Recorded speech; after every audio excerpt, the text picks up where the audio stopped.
বিএনপির স্থায়ী কমিটির সদস্য মেজর অবসরপ্রাপ্ত হাফিজ উদ্দিন আহমেদ বীর বিক্রম বলেছেন, যুদ্ধ যদি তারা শুরু করে তাহলে এই যুদ্ধ তাদের দেশে গিয়েই শেষ হবে। তিনি বলেন, আমরা প্রত্যেকটি বাংলাদেশি নাগরিককে সামরিক ট্রেনিং দিয়ে প্রস্তুত করব যুদ্ধের জন্য। প্রত্যেকটি ছাত্র যেন রাইফেল চালাতে জানে। সামান্য ফিল্ড ক্রাফট মিলিটারি ট্রেনিং আমরা তাদের দেব, যাতে করে কেউ যেন আমাদের দিকে রক্তচক্ষু নিয়ে তাকাতে না পারে। আমরা যুদ্ধ করে জয়ী হয়েছি, চিরকাল জয়ী হবে বাংলাদেশ। বৃহস্পতিবার রাজধানীর জাতীয় প্রেস ক্লাবের আব্দুস সালাম হলে বাংলাদেশ জাতীয়তাবাদী মুক্তিযোদ্ধা দল আয়োজিত পতিত স্বৈরাচার শেখ হাসিনার পৃষ্ঠপোষক ভারত সরকার ও তাদের গণমাধ্যমের অবিরাম মিথ্যা প্রচারণা এবং ষড়যন্ত্রের প্রতিবাদ শীর্ষক আলোচনা সভায় প্রধান অতিথির বক্তৃতায় তিনি এসব কথা বলেন। তিনি বলেন, আমাদের জাতির বিরুদ্ধে আগ্রাসন চালাতে গেলে বারবার তাদেরকে চিন্তা করতে হবে, যত বড় শক্তি হোক, আরে ভারত তো কিছুই না, এর থেকে বড় শক্তিও যদি আসে তাহলেও বাংলাদেশকে পদানত করতে পারবে না। জুলাই আগস্ট বিপ্লবের ফলে নতুন এক বাংলাদেশ আমরা পেয়েছি। নতুন এক বাংলাদেশ আমরা সৃষ্টি করব,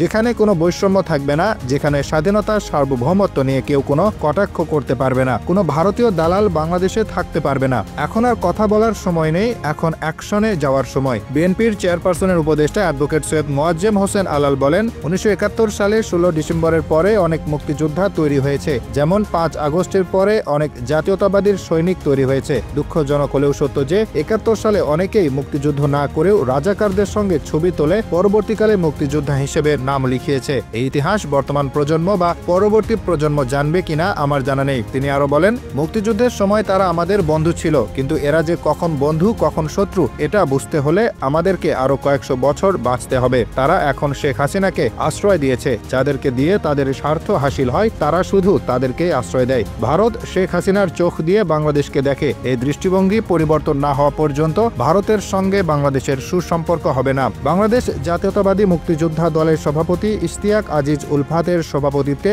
ও সাধারণ সম্পাদক সাদেক খানের সঞ্চালনায় অনুষ্ঠানে আরও বক্তব্য দেন ভাসানী অনুসারী পরিষদের আহ্বায়ক শেখ রফিকুল ইসলাম বাবুল সহ আরো অনেকে। সমাবেশ শেষে তারা প্রেস ক্লাব প্রাঙ্গণ থেকে একটি বিক্ষোভ মিছিল নিয়ে তোপখানা সড়ক প্রদক্ষিণ করে।